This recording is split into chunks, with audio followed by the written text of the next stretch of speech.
Welcome সবাইকে। আমরা দুজন রেডি হয়ে এখন চলে গিয়েছি কুসুম আপার এখানে। এসে আমরা নাস্তা করছি। নাস্তাটা করিয়েছে সুইটি। সুইটি আমাদেরকে পিঠা খাওয়িয়েছে। কুসুম আপা তো অসুস্থ মানুষ।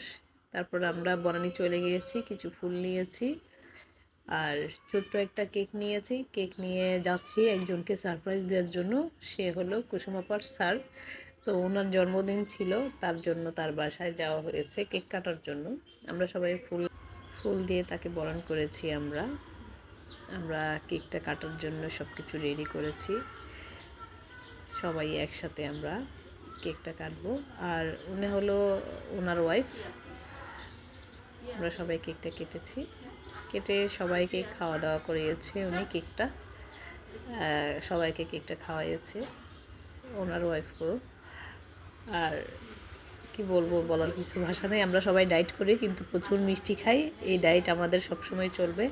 আর সবাই তার জন্য দোয়া করবেন যাতে উনি আরও দীর্ঘ আয়ু পায়, ওনার হায়াত যাতে আল্লাহ আরও দান করে, সুস্থ থাকে, ভালো থাকে, সব সময় যাতে এভাবে এনজয় করে জীবনটা কাটাতে পারে। সবাই ভালো থাকবেন। আল্লাহ হাফেজ।